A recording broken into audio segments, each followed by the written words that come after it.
ฮัลโหลยูทูบเมื่อนี้ก็สิมาสาธุวิธีการโหลดลูกกระสุนเนาะแต่ว่าอันนี้เป็นเฟกกันเด้อเป็นทอยกันผมเป็นปืนแท้เลยมันเป็นพลาสติกเบิดเลยนะก็กองแกงมันเป็นปืนแท้เลยเป็นพลาสติกเบิดมันเป็นเล็กเป็นอย่างนี้เบิ่งลูกก็เป็นสีเหลืองเนาะบักยูบักAIUมึงสิเบิ่งออกบอกปัญญาอ่อนอันนี้ก็ลูกเด็กน้อยเด็กเล็กน้อยเนี่ยนะครับ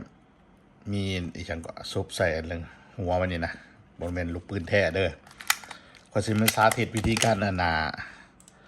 โหลดลูกหรือว่าการเอาลูกออกจากแมกกาซีนเนาะจากแมกกาซีนปืนอันนี้สำหรับมือใหม่เด้อที่บ่เคยลิ้นปืนนะปืนแมกกาซีนนี่นะก่อนอื่นเท่ากับถอดแมกกาซีนออกมาก่อนเนาะปลดออกมาเนาะสมมติเป็นรุ่นก็บีบอยู่นี่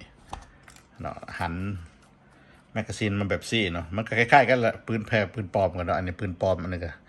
เขาจับลูกมันแบบซี่เนาะหรือว่าสำหรับผู้หญิงที่ว่าเปิดมือใหม่เริ่มลิ้นปืนผัวบ่อยู่สินะอยากโหลดลูกใส่แมกกาซีนไว้เห็นได้เนาะจับลูกมาแล้วเอาหัวเบื้องเริ่มแรมมันเนี่ยนะออกมาเบื้องนี้เนาะเบื้องนี้เบื้องลิ้นของแมกกาซีนเนี่ย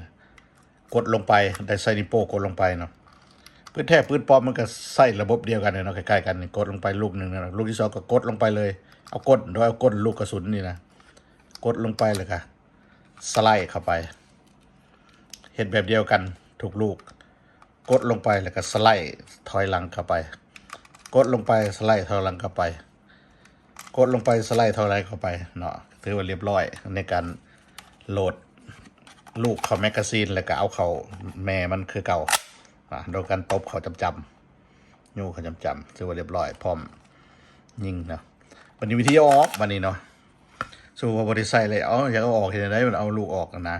มันบ่ปลอดภัยเราสมถ้าควบจริงน่ะลูกมันอยู่ในสไลด์มันปลอดภัยอยู่แล้วนะขออย่างเดียวอย่าขึ้นลำก็คือสากให้มันเข้าอยู่ในลำกล้องเนาะอันตรายสุดนะถ้ามันยังอยู่ในแมกกาซีนอยู่ในแม่มันก็จะมีปัญหายังเนาะมันยิงกับบ่ได้เนาะมันบ่ออกเนาะพามันปืนแท้เด้ออันยิงได้แล้วปืนปลอมนี่นะ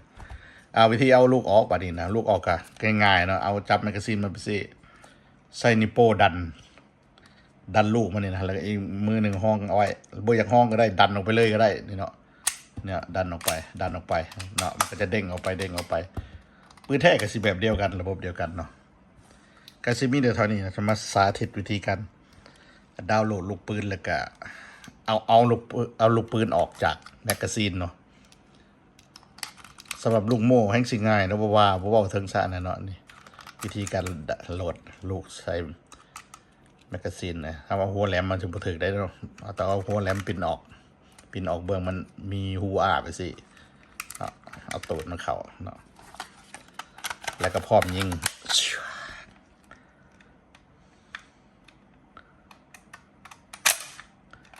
อันนี้มันเป็นปืนเด็กเล่นเด้อเป็นปืนแท้เด้อเหมือนแม็กซ์ไลด์ข้างอีกได้เป็นธรรมดาโอเคบ๊ายบายเจอกันใหม่คลิปหน้า